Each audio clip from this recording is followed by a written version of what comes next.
Our speaker tonight is Cindy Cromer, and she's been a First Georgia Dowsers member for over 5 years. And she is going to give us a summary of the National Dowsers Convention, National Convention of the American Society of Dowsers. Cindy has mostly used dowsing for choosing and is always welcoming the next step forward in her spiritual evolution. She recently retired from engineering and is enjoying exploring and having more time to devote to her spiritual development and healing and applying what she's learned to help people and places. So thank you, Cindy. Let's give Cindy a hand. Thank you all for being here. Thank you all for being here. Can you hear me? Good. Okay, yes, as Sherry said, I went to this convention and had such a good time. And my goal here today is to pass along some of the things I learned and also to give you a flavor of the convention. Who knows, some of you might, well, you've been, but some of you other might like to go sometime. So this will a small sense of what it was like to be there. There's my notes. Okay, on the way, I drove and flew to Boston, and I drove. So my dowsing started before I got to the convention. Which way should I go? The highway or the less traveled highway? So I dowsed and I cut the less traveled highway. And there's this cool fish ladder. I thought, well, that's such a beautiful spot on the river. So I stopped there. And well, I don't have a pointer, but the fish swim through that door and they can rest in the corner, and they can swim through the next door and rest in the corner. And that way they can swim uphill around the dam. And that was just such a fun, beautiful way to get to the convention. I considered it auspicious. And I guess it was. I stayed in the dorms. There were dorms without air conditioning, and there were dorms with air conditioning. And I chose without because, hey, New Hampshire, it was only going to be in the low 80s. It was perfect. And I was on the top floor. That was the view out of my dorm window. It was quite nice. That was my dorm room, tidied. And the bathrooms were down the hall. I had to remember to bring my towel and had to go to the dollar store to get some slippers. So there were some small little adventures like this, which were added to the fun. It truly did. The bathrooms were all gender. So that means you go in there, there's sinks, but there's, a door with shower, door with toilet, door with, everyone had their own little space. So that was, different experience to me, but at home we share bathrooms, so, no big deal. Okay, the core concepts that I got out of this. So many people talked about the Sacred Heart, and so many people talked about the Ho'oponopono prayer. It just kind of ran through the whole convention. And also, so many people said, keep it simple. And so many people said, choose one thing, only do one thing at a time, because as soon as you do one thing, it changes, and so on. And the other things there, well, I'll get to them very shortly. I'll get to the first couple very shortly. Some of you might be familiar with Marty Lucas. He was past president of the, by the way, if you want, before I go further, any one of you can have this PowerPoint presentation by email, ask me and I'll email it to you. And I also have some handouts at the end, which I will be glad to hand out at the end, not distract you in the meantime. But then there are also, could be emailed to you. So if you want to take notes, that's fine. But if you just want to get the stuff by email, that's fine too. And if you can't hear me, or if I didn't catch something, just catch my attention. I'll repeat it. And I have a lot to present. So let's get back to going. Okay, Marty talked about, he has a radionics machine. He likes to fix fields and so forth. Somebody said, please fix my field over winter so it's ready by spring. So he could have figured out, okay, does it need this, does it need that, what is it short of, what is it short of? But he finally figured out that all it really needs is the Ho'oponopono prayer. So he put the Ho'oponopono prayer in his radionics machine to beam onto the field, and over the winter, the minerals balanced, the silicon lowered and raised as it was changed into calcium and then And anyway, the field was all nice and beautiful by spring, just with the Ho'opono prayer. And he charged his crystals with Ho'opono prayer, and he gave one to each of us in the workshop. And it just feels, I just put it on, it felt so nice. So I'm going to pass it around and you can each feel it, check it out. I'll start over here.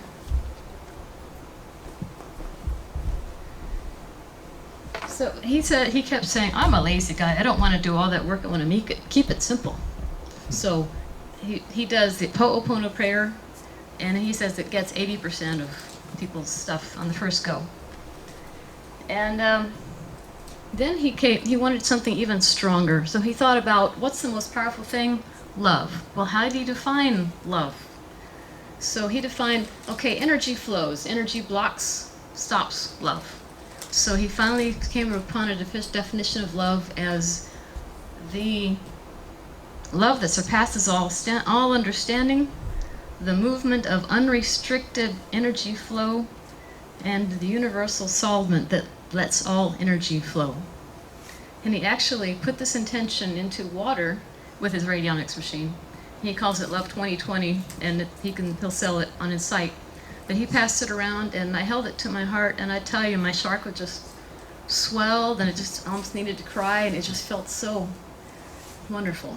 I can almost kind of remember how it feels. So that is his most powerful thing now that he can apply to anything. And he had a lot of other good tips. They're in the box on the right. He was driving and somebody was telling him in their own very interesting way that he was number one, different finger, you know. So he decided, oh, they're sending me energy. I like the energy, but I don't like the information. So he decided he can accept the energy from this blessing and just let the information go around him. And so they can just keep blessing, and he'll just keep getting more and more energy. So that's how he handles that. I thought that was really funny. And someone has an issue with something. He says, hold the issue in your cupped hands. What does it look like? What does it feel like? Where is it in your body? He's really good at this. He's really good at visualization. But then he said, change it into a little baby's stuffed toy and replace that where the other thing was. And whoever he taught this to really had good results for it with it. I don't remember what the illness was, but as long as that person trusted, believed it, did it, it was working for them. So this is a tip that you too can use. And the impossible question that was referred there, it means things like, is my energy field being affected by the fall of Atlantis? Being thrown out of the Garden of Eden? The Irish potato famine? The Civil War? Well, yeah, lots of people are affected by wars. But he recommends if we balance the trauma of our ancestors, that might go back generations and generations, and it will affect our energy too. And if you balance the trauma in a pet, that affects 7 lifetimes of the pet too. So he told a lot of cool stuff. He asks the universal solvent, to dissolve blockages. He said that when the blockages are gone, bodies can heal because the energy is unrestricted. And if you're sending love, well, healing. So anyway, I really liked his talk a lot. And he said, visualize the result, not the path. I want a new car. I don't visualize the going to the places to buy. I want to just see the new car. That kind of thing. The next workshop I went to was quantum energetic place clearing. This is not having to do with quantum physics. It has to do with somebody's, how they call their stuff, the work that they do. But this was really an interesting presentation because she related, when we feel something, maybe it's related to the place that we're thinking about or the place that we're standing in or something like that. In the handouts, which I don't want to distract you with right now,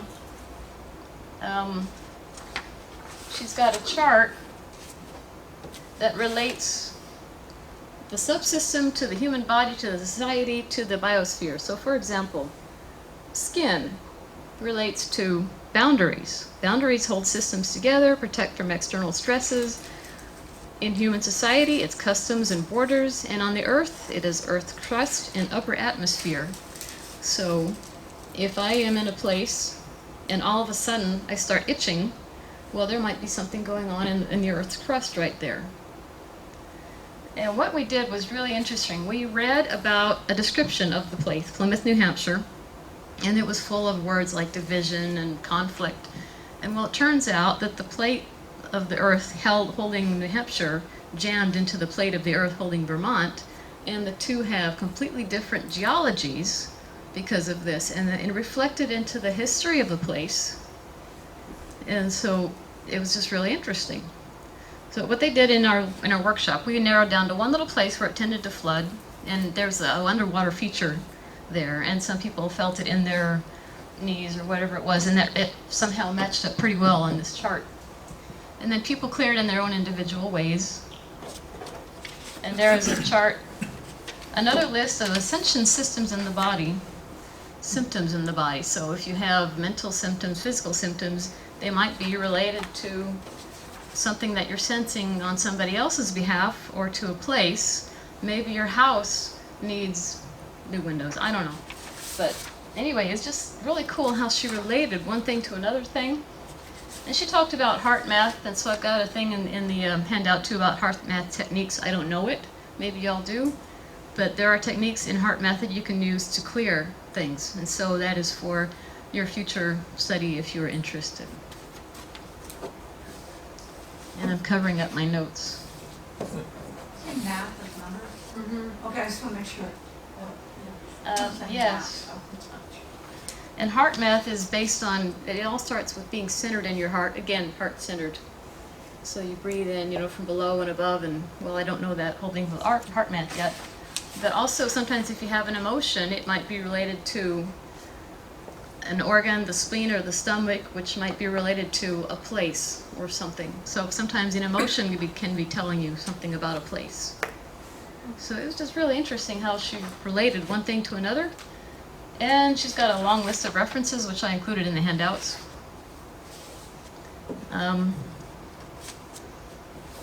She was assisted by a fellow named Brandon Day. He doesn't do dowsing, he does divining. There's a difference between the two. When divining, you're getting information, but you're not trying to change anything. So in divining, he matches, he's got a pendulum. He says in divining, harmonious is always counterclockwise and disharmonious is always clockwise. Now this is backwards to most of us who are used to dowsing. But he said it's always so for him. So his divining pendulum, which is only for divining, not dowsing, his divining, I'm making it spin this way by the way, his divining pendulum goes harmonious at his inner child. Pardon me while I capture this string. Harmonious at his ego, although really he normally tells his ego to take a rest while he's dowsing because the ego just doesn't need to control everything, and to be honest, it wants a break sometimes. And then it spins harmonious at his sacred heart, and then it spins harmonious at his higher soul. I'm making it do this. It wouldn't do that on its own.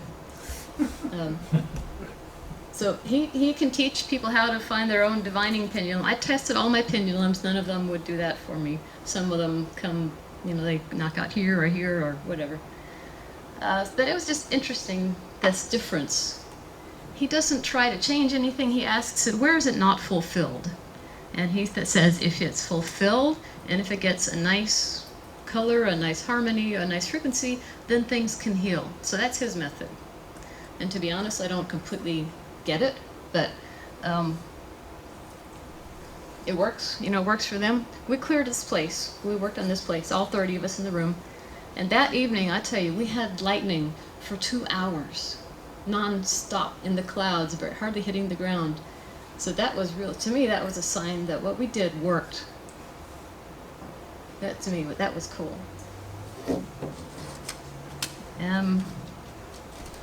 They always ask for permission to clear something, and she says if you feel something, it's an opportunity to heal something.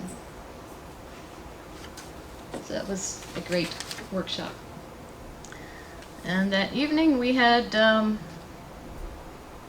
foundations of dowsing questions and answers. There had been a day-long workshop about foundations and dowsing. And so there were some, nice, interesting questions that came up. Noticing that if there is disagreement within the answers, there might be a deeper question or an underlying different issue, or you might be too connected to the result and maybe somebody else should douse for you. And if you compare your results with other people's, you can start doubting yourself. So they recommend when you're trying to learn dowsing, start with something simple like, how long should I boil this egg? Or how long should this toast be set? Simple stuff like that you can build your confidence on. And to remember to connect with the source, the power that put you on this earth, to ground into the ground, to connect and center, keep it simple, keep it specific. And they recommended that you check for your accuracy. You can douse for what percent accurate is my dowsing, or you can say, this is my right foot, and if it does not douse true, then you're backwards. This is my left foot. Yes, it's true. This is my right foot. No, it's not true. Okay, then you're okay. But if you're dowsing accurate, they recommend you do tapping or do the cross crawl to get yourself back to correctly aligned. So that was a really good tip. And if your pendulum is spinning a lot, it could be that it's not in your highest interest to know at this time. Or it might be none of the above. And then sometimes, if you're working on somebody or something, sometimes people ask you to work on something, but they don't really want it to be healed. Like so-and-so was given a gland, and they were told they had to find a well on it, otherwise exactly what would happen was what they would want to happen. So they really didn't want that well to be found. So, maybe this person just wants somebody else to fail so they won't have to accept the responsibility to heal whatever emotional issue is at the root of these things, So does it really want to be healed? Is it, can I, may I, should I? And then, do they want healing? So that was a valuable session. Then the next morning, Thursday, I haven't checked my time, but hopefully I'm fine. You're fine. Okay, there was an all-day workshop in which people built a labyrinth. I did not take part in it, but I went to a session on it later and got to walk it. So you'll still hear about it, but anyway, that's one of the things you can do when you go to these things, is go to an all-day workshop on how to build labyrinths. Also, there were some famous people that I didn't hear. There was somebody named Susan Collins. She's written books and all kinds of things, but I didn't hear her because I always chose other stuff. I went to Dowsing for Wellness, and well, you think I made a lot of copies. They made a lot of copies. This is single-sided, folks, and a lot of... I chose a few snapshots out of it, a blank dowsing chart, and a chart which I find very handy. What is the first layer of this issue to work on first? The spiritual, the mental, the physical, the emotional, or other? I find that very interesting. For my issue, it turned out to be emotional, and the first way to address it was shamanism. So if there's any shamans in here, just tell me after I... Okay. So in the basic sequence, this is also in the handout. Here's the question, okay, which energy system, what modalities, and so forth. A list of the systems, a list of modalities. You can douse by list or by fan. And you can use your hand like a dowsing chart. This is A, B, C, D, or this is 20, 40, 60, 80, 100, or it could be, okay, which of these 3 pants should I wear to be in the most comfortable this evening, That's what I did. And here's a chart for modalities. Here's where I found the shamanic way over there. So, meditation, essential oils. It has other. It might be more than one. So you ask it first. Which one to do first.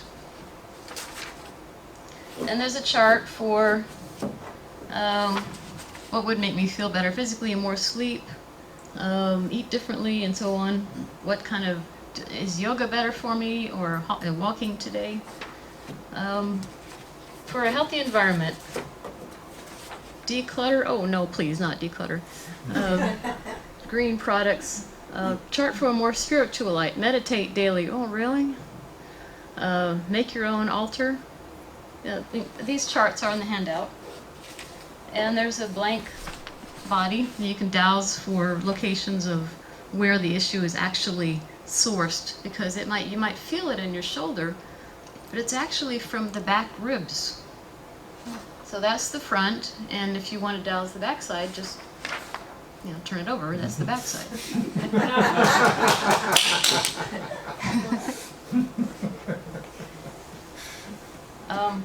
And then I've also included a David Hawkins map of consciousness. You may have seen this in Power versus Force. They said if people dowse below 200, people are not so likely to heal. They have to get up to courage and above, and then they're more likely to heal. It's not an always never kind of a thing. It's just a more likely, less likely kind of a thing. And they talked about a few ways of deviceless dowsing. If you're in a restaurant, lift one knee, push down on the leg. If there's a resistance, it's yes. If it's hard, if it's easy to push, then it's a no. So that's a subtle way to dowse in a restaurant when your friends don't know you're a dowser. Or there's the full body lean. Yes, no, maybe not at this time. It depends how much you want to dance in the grocery store. And then I learned this one at the convention. There's a couple, on Sundays, they go out for a drive, and they'll dowse every turn, left or right. And they said they've come across the most remarkable discoveries just driving that way. So one of them dowses this way, with catches 2 fingers on yes, and then they fly out on no. And that way they've got their hand free. And I haven't gotten good at that one, but I've seen a lot of people do this. Well, yeah, but while you're driving. Oh, yeah. Excuse me, well, He's on the car. So that was fun to learn about how people dowse. Also, by changes in sensations. All of a sudden it's hot or it's cold. Or I'm reading about this, I was reading this description about classes at this folk school, and one made my heart kind of pick up. So that's the one I should sign up for. And it made me kind of tingle a little bit. Okay, so that was the morning workshop. Then afternoon workshop was, you know what? I'm behind on my slides. Pardon me. Okay, that was that one. The next one was Brian, Brenda, and the Elders 3. They make these things, these big rings that are cut to the sacred geometry lengths of 1 Tehuetan, however you say it, Tehuetan, I don't know, unit, and various fractions thereof. But they said you don't have to buy it. You can just use the catalog, and you still get the power from the from the picture. And I guess you could take their YouTube seminars. I didn't quite get everything they were saying, but some of it I really did. And they also have a handbook with some more pictures in it. The Elders 3, Brenda channels them. They are evidently 3 Native American women, but I have a more detailed description in the handout, along with this Trinity breath, about who they are and where they come from. Their presentation was mostly, here it is, mostly experiential. We would try to go into this meditation state, and she would kind of download some activations into us, and sometimes I would feel my head kind of swirl. So the triple breath, the Trinity breath, you can close your eyes with it and try this if you want to. It's just really short. It's only 3. You picture yourself standing in your favorite spot of nature, that place where you are in love with the spirit of earth as Gaia. You send your love down to Gaia. She sends her love right back up. Take this in a breath, breathing it up from the earth, through your feet, and up into your heart space. Then connect with Source, Creator, God, Central Sun, whatever you call the higher power. Breathe that unconditional loving energy from Source down into the crown, allowing it to flow into the heart space as well. On the next breath, breathe in from both earth and sky, bringing both these energies into your heart, swirling the energy together within you. Continue consciously breathing the Trinity breath. One more deep breath in. With the out breath, picture yourself as that little ball of light that sits in the middle of the brain. Move out of the brain into the throat, drop down into the sacred space of the heart. Once there, look, feel, or feel for a place to sit your consciousness down into your sacred seat of the heart and settle in there. So that was that. In the workshop, she went through it real quickly. Triple breath. Okay, 1, 2, 3, let's go on. But that's what it is. And it does feel nice to be in the heart. I feel it right now. The elders' message was simple. Keep it simple. Well, it's on the slide there. That's basically the elders' message. Focus on looking at things with love. Be in your heart. Look at things with love. That way you're focused on love. Not on the problems, but on love. So that was that presentation. And this triple breath and the description of the three elders 3 is also in your handout. A couple of nice things that they said that you can do while you're in the heart. You can attach an infinity symbol from your heart to somebody else's sacred heart. You can do this to a corporation, some people you haven't met, situations. So this is a way to send love from your heart into the other heart. And when you combine this with Marty's thing about love being the unencumbered flow of energy, this could be really powerful.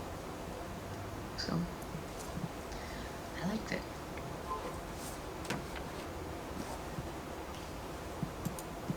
Okay, then we had a water blessing ceremony. They said we can make our own ceremonies, and I actually did my own at the lake. This is water that was blessed in the ceremony. There was 2 official water blessing people, but then we were all invited to come up and give our own blessings. So we all did. So there was one political statement in there, but the rest of them was truly a blessing. So anybody who wants can put a drop of this in their water bottle, and it'll magnify into all the water in the bottle, and then whatever that water goes into, and so on and so on. So you can make your own water ceremony, bless your local water, send it upstream into the water systems, up the lakes, all the tributaries, into the cells of all the dirt, take it as far as you want to. It's really nice. Oh, and we also had the members meeting, and for anyone who's interested in reading the members meeting, I brought the various reports from it. I did not copy them, but it's available if people want to look at.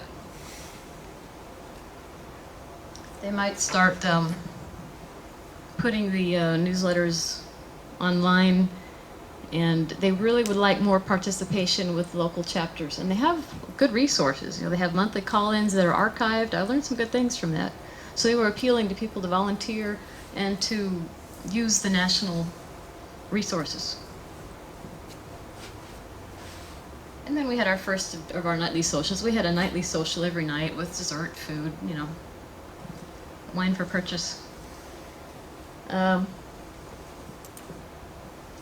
then I liked Alice's energy so much that I went back to hear her 1-hour talk, but I didn't stay for the whole thing because I went to the wellness seminars. They had wellness practitioners too.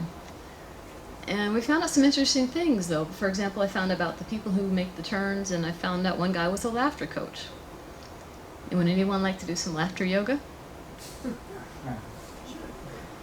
Laughter yoga is pretty easy, as it turns out. You start with deep breaths and making ha ha ha sound. Maybe not. You're not thinking it's humorous, but you're just saying ha ha ha ha, and then you just start hearing the goofy ha ha sounds, and after a while, it takes off. So we can start. Ha ha ha ha ha Oh,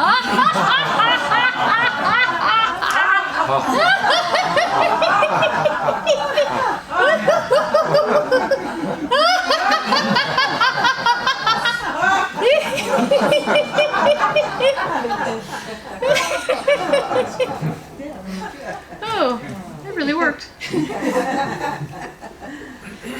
that was one of my favorite parts of the whole convention.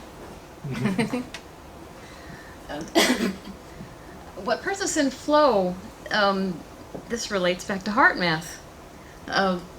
When the heart kind of changes pace with your in-breath and your out-breath, I used to think, oh, I'm defective because I breathe faster when I'm in than when I'm out. But that's a healthy heart. An unhealthy heart that is actually the same speed all the time. And so they call this coherence when the heart kind of speeds and slows, and being in the flow, turns out, puts you in coherence. So, doing what's good for your soul is actually good for your heart. And then being in coherence, also, you have this concept of the emotional baseline, which I had not heard before, but it is so cool. So many people that I used to work with, had an emotional baseline of drama and stress, and they were comfortable with that. They would recreate it every chance they get. But if you can raise the emotional baseline by doing things that put you in flow, then you don't have to, you can create a higher emotional baseline. And so that was the core of her talk. Then I had to leave, but anyway, I think I got the basic from it. That was a cool thing. The basis of all the heart math techniques is heart-focused breathing, and imagine a little ease coming in with the breath. So when you're breathing in the heart, you send the breath into your heart, imagine a little ease coming in. So. Then I got to go to the labyrinth thing. This was fun. This is the labyrinth that they designed. They made it for the first time in physical form. They had made them before on paper that you can walk with a finger like this. There are little runes stuck around here and there. And the outgoing chair of the ASD dowsed the runes to use, and did not use the book meaning of the runes, but dowsed what were they for. And that list is also in the handout. And she taught us how to make your own labyrinth, which I didn't know. A labyrinth starts with I don't know if you'll be able to see this. Starts with a plus sign, some angles and dots.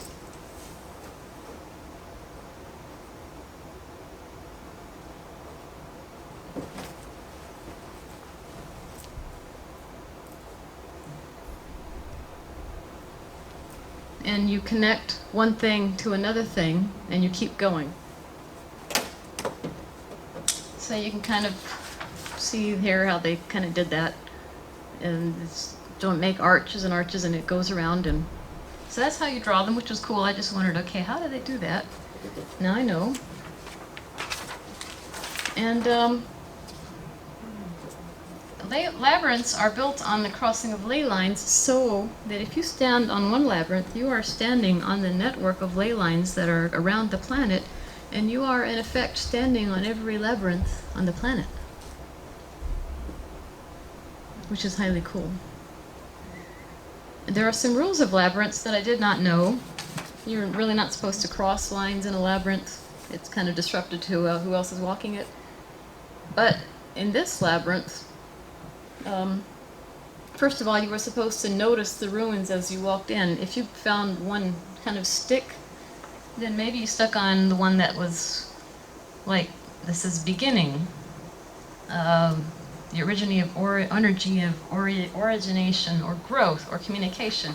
These might be something that you need to be working on. So if you finger walk this thing later on and you get stuck on that one, you look it up and say, okay, maybe I need to work on that. You can sit and breathe with it, or write it down and do it later. But they found with this thing you should not go walk it back out the wall the way you came in, because if you do that, you're picking up your stuff that's getting cleared again. So on this one, you end up in the middle and you walk across this diamond, which was not trodden upon, because you always go around it, right? But the grass doesn't get trampled in that little square in the middle. So we walked out through the square and out.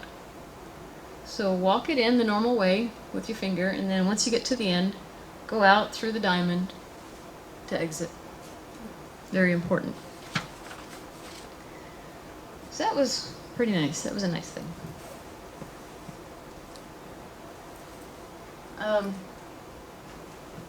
Yeah, that's good enough. And then one of my favorite things came next, interacting with sacred sites. Sandy is a person who lives in New Hampshire and England, so she's been in a lot of cool sacred sites. And seeds placed at the vortex, as the slide says, germinated faster and were resistant. This is a book about the research that they did with these sites. It's out of print, but I found it at the Inner Space Hoot Owl Attic. You can look at it while it's here. And basically, each site has a vortex in it, and if they put the seeds on in the power spot at the power time, that's what happened. And they would go around and activate these sites by spinning, by humming. They had a psychic with them to meet the guardian. Sometimes the guardian wanted to talk to men. Sometimes the guardian only wanted to talk to women. One time the guy had to wait outside while the other women went inside. And turned out he was outside to be the watcher, because when they activated it on the inside, he heard this amazing sound come out, and he had the Oldfield filter and could see the light coming out. I'll tell you about the Oldfield filter in a minute. But it turns out that the ley lines are about chest or shoulder height. I thought they were in the ground, but no, they're up high. So that's why they can float around. And that's why they anchor them with these sacred places, these stones and everything. I didn't know that before. And they were doing some activations and watching the lines, watching like colors come up from the stones. There was maybe a stone that had been knocked down, they stood it up, and then white light would start shooting up out of the top. So that was so cool. And I've got a picture over here. So you can kind of see some lights there, so you can see they're about, it's hard to tell depth with those things, but he's standing behind the lights. He's standing right next to an activated stone. It's been activated. Often stones like to be activated by toning, and they like to be held, touched. So you can put your palms on them and tone into them and get the right pitch, and sometimes they'll activate. Now you always need to ask, can I, may I, and should I? There might be some sites that should not be activated. And there might be some sites that are lacking some colors. Every sacred site, when activated, has, this is a color wheel from the Divining Mind. And some of you may have seen this from the biogeometry. It's got the normal colors, plus it's got ultraviolet and infrared and negative green, and magnetic and electric. And it's got, it should have higher harmonic of gold. So every sacred site has activated higher harmonic of gold, negative green, and ultraviolet. And often these sites are missing one of these colors, which, the people who can do this find by dowsing, and they activate it however they know how. And I don't know how, but they do. But she had a lot of pictures where they did some toning. There was, for example, an old site with kind of holes on both sides, and some young ladies would hum or sing, and then some color appeared right across their heads between the two holes. So it was a lot of fun to see this thing.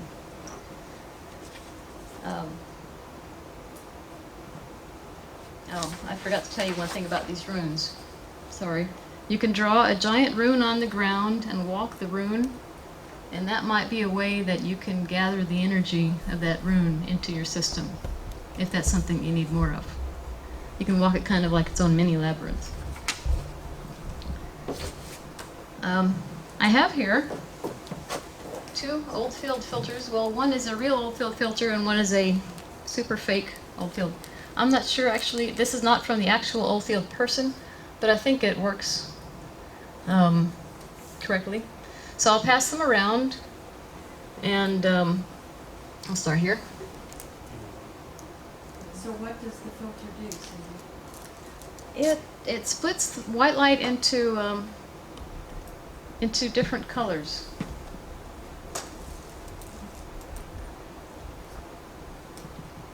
So, and then it also, if for example a healer is being filmed on the camera, white light shows through the, like white can be dropping down from the hands, and it moves with the hands. So it shows etheric energy.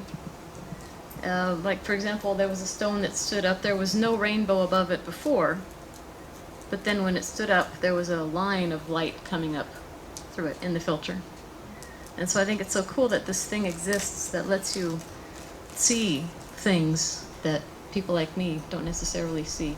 Now that one that Sherry's putting in front of the camera right now is a cheap knockoff. I don't think it's a real thing. I think it's just the thing that you would look at fireworks with. It makes 9 rainbows out of everything. But the other one, the gray one, is I think close enough to a real Oldfield filter. Is that the ley line one? Yes. Does it matter which way you look? No, it doesn't matter which way you hold it. You can hold any orientation. Is Oldfield still alive? I think Oldfield is still alive, yes. And are those available? Those are available.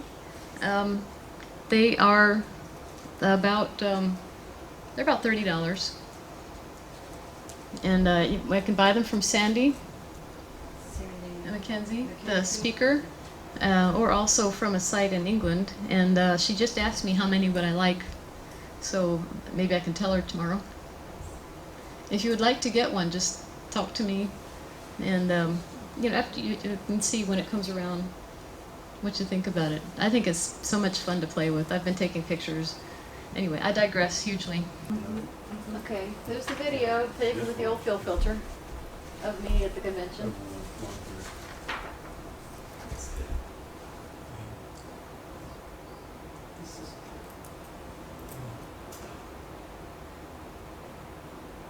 So I don't know how much of that is just light.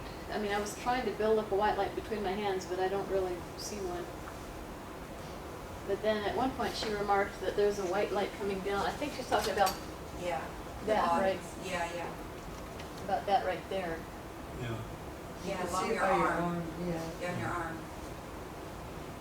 Yeah, I was trying to be healing. And so, yeah.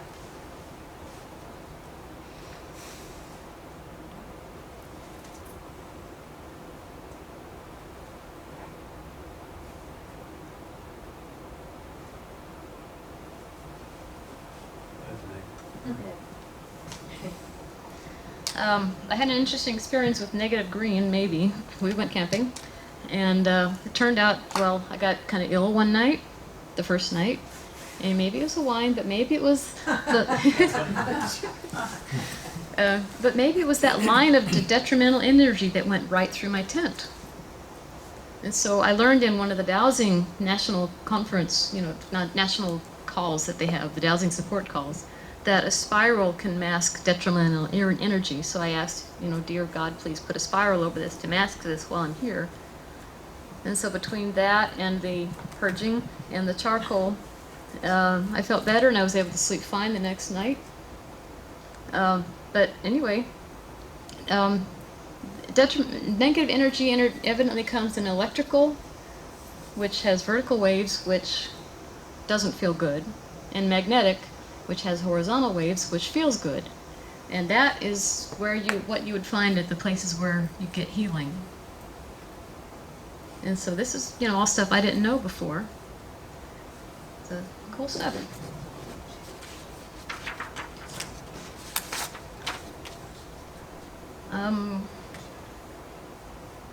Then we don't need this one anymore.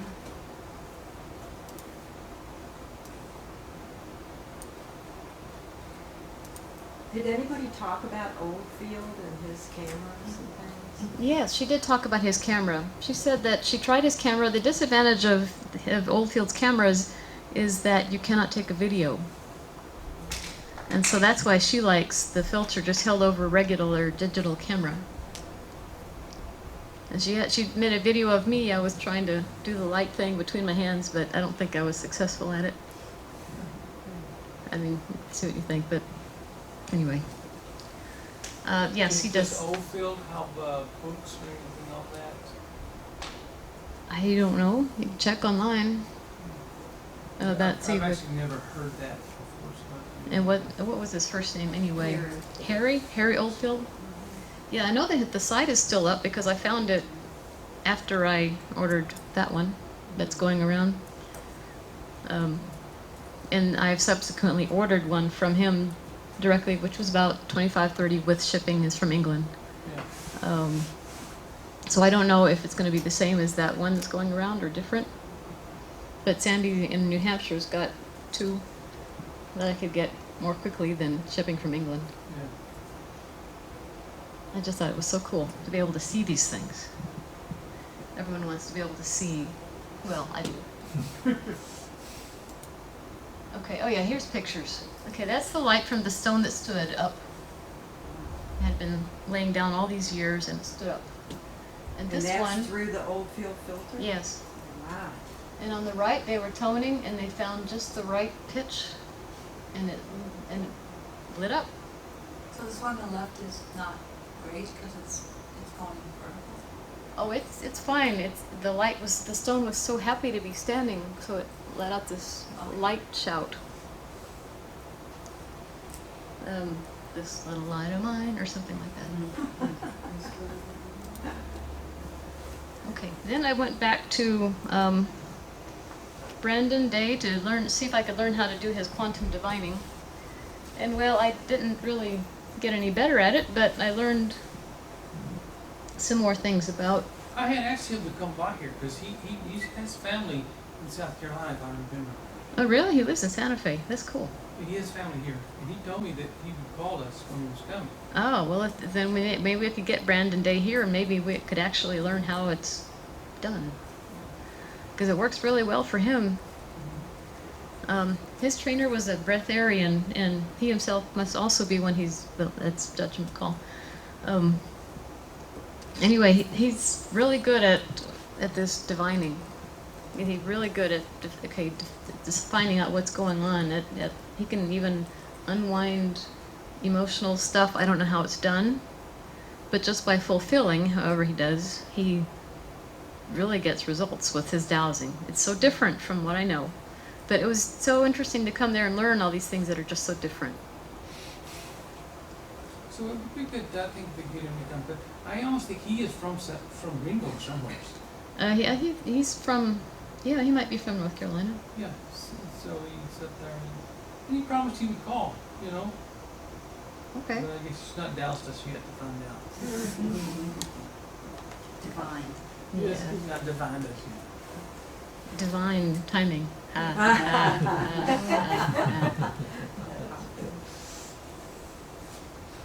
The thing that I picked up from him is this thing that I'm dowsing for in harmony with my highest self. You know, am I asking just for something that I want? Is it really in my best interest? So that's the key element that I got from this guy.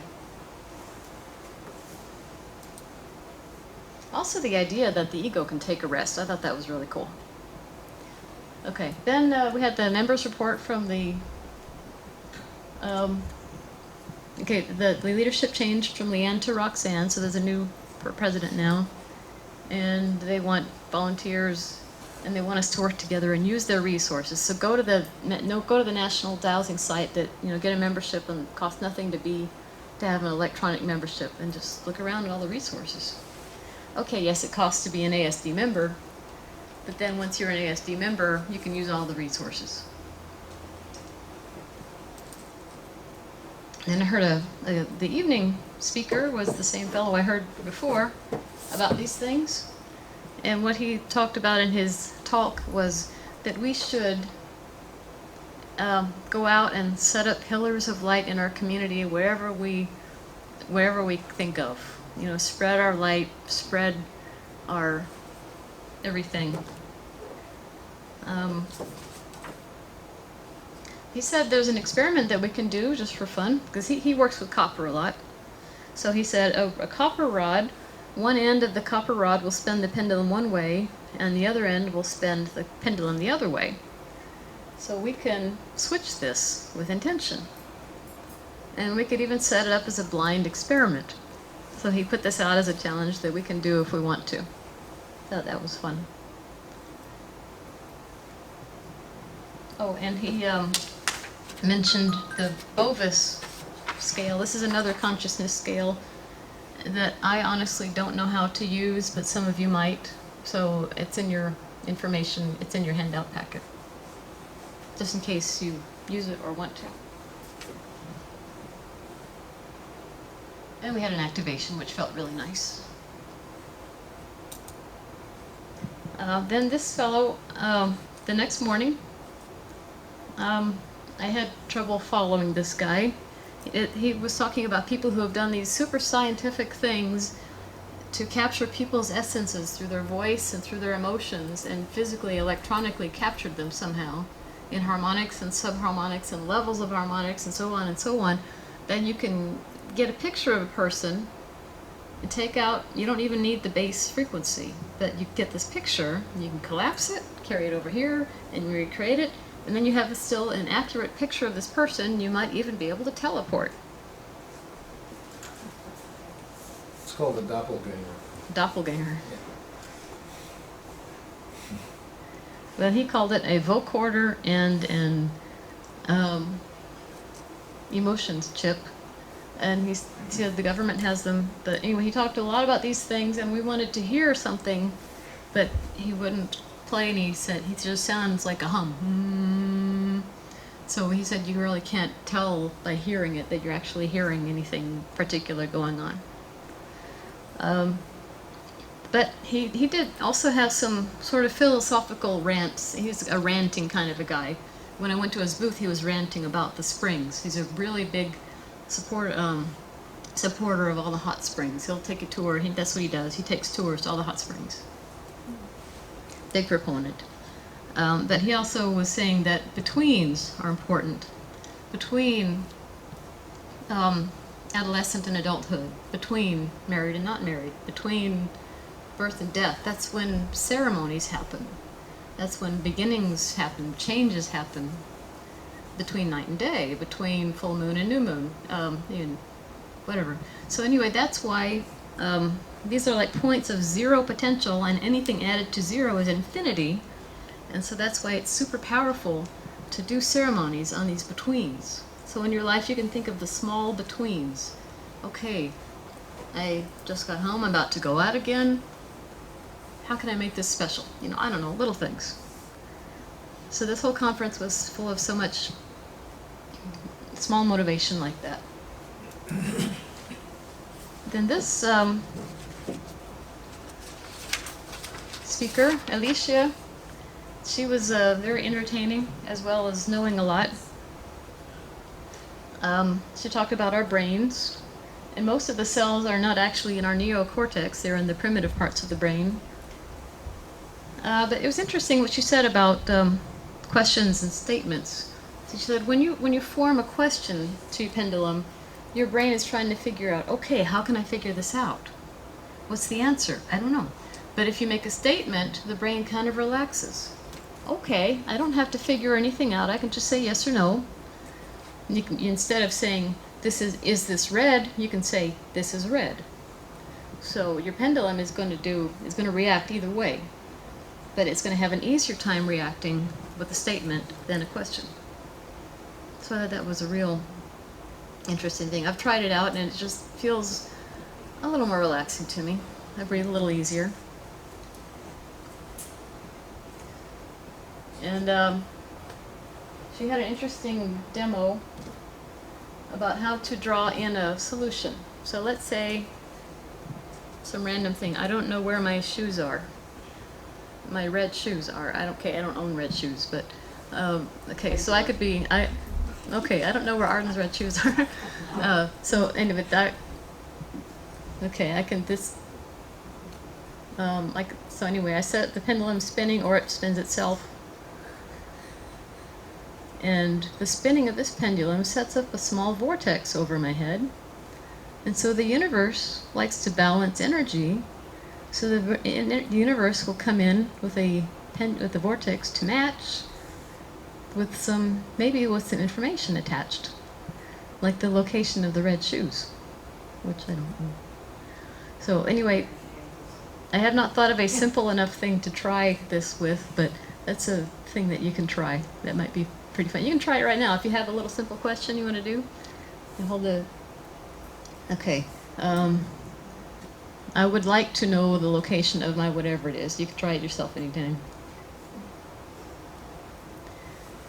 And then she gave us a really funny demonstration about how we influence our dowsing. Okay, this is water.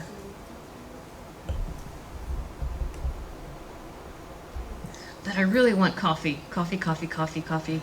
I really want it to be coffee. Coffee, coffee, coffee, coffee, coffee. Coffee, coffee, coffee, coffee, coffee. See how it switched? My intention of really wanting something made it switch. This is water. Thankfully it came back. But she said a way to reduce the influence of your dowsing is to put the non-dowsing hand, aim it down towards the ground. While dowsing, I can't do this while holding a microphone. But I could do the same thing, and it'll take less time to switch from water to coffee. And then if that's not enough, you can also disconnect the non-dowsing foot from the ground. So you can make yourself kind of less grounded, so you have more universe connection. And that, I haven't tried it so much yet, but it seemed to help. That also helps to be grounded and connected. That was just really funny. And she talked a lot about her pendulums. She sells a lot of different pendulums. And they have, the shapes do different shapes. Pendulums do certain things. And I actually have one of these that turns out to be an ISIS pendulum. I thought it was just a cute little pendulum. Turns out it's an emitter of white light that's good for joints. And I've been using it to pick coffee or tea, you know. And sorry, pendulum, you know, but. And she had some of these great big giant wooden ones. I bought that unwinder, that spell breaker, and I forgot to bring it with me. The spell breaker pendulum, you don't tell it which way to go. If there's an issue there to be undone, like say, people often have something under their feet that's some kind of belief system from an ancestor. So if someone sits down, puts their feet up on a chair, you can walk out about a yard in front of them or so, and if there was an issue there, you can walk kind of like side to side, and if there's something there to be unwound, the unwinder pendulum just starts spinning, and it keeps going until the issue is gone. So she sells lots of things like that, and if I had brought it, we could try it. Sorry.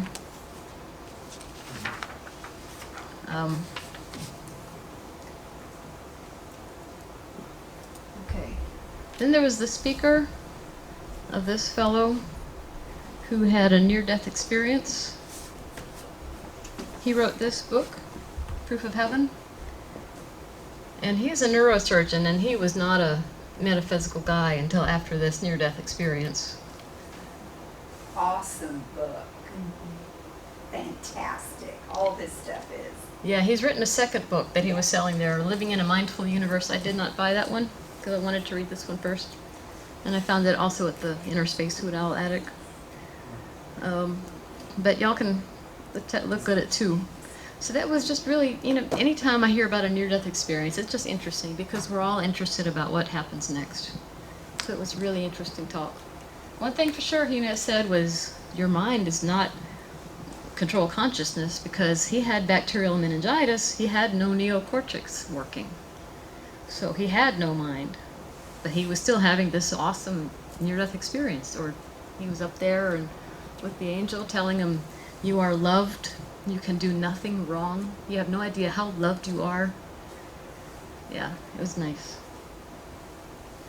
And he encourages us, if you know a 2 to 6-year-old, ask that person, where were you before you were here? Because before, up to age 7, they might remember their past lives.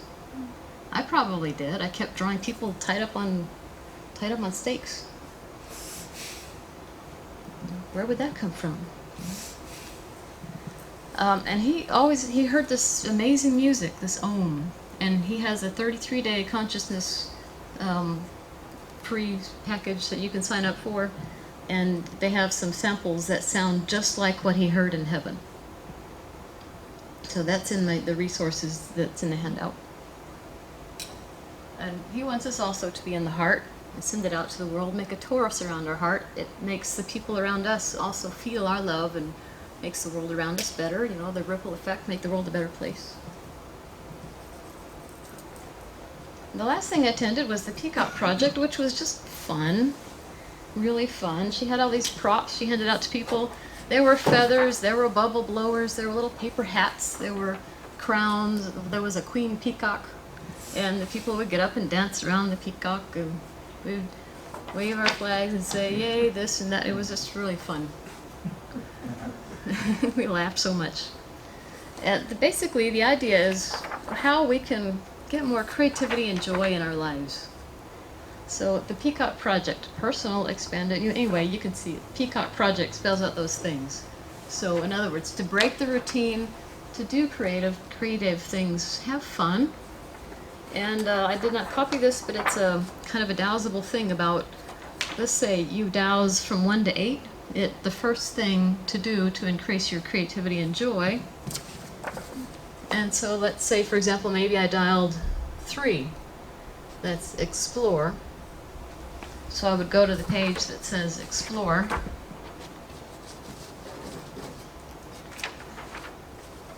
Oh, and then I would douse a number.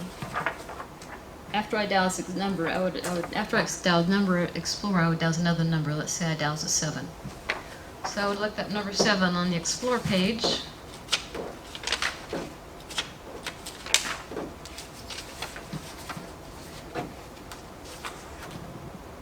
Do you ever notice that when you're like in a hurry to get to a page, it's the last one you can reach? Okay, number 7. Find the local ethnic organization dedicated to preserving traditions of their homeland, or visit or sign up for classes. For example, in our area, we have a place that's dedicated to keeping German traditions alive. Beer gardens, German cuisine, Schuhplatter dancing. In Harrisburg, there's a Chinese cultural art institution that has teas and dances. So anyway, explore ethnic othernesses.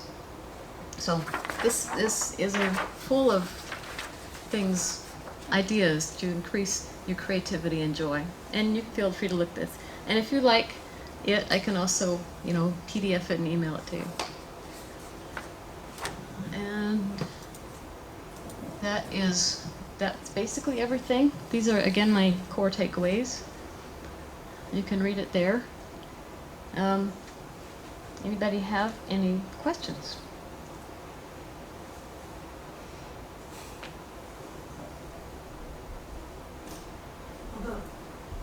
The hand, is that for something specific? That was the hand down. That was to reduce the influence of your wishes on your dowsing. Okay. Thank you. Okay, well, thank you all.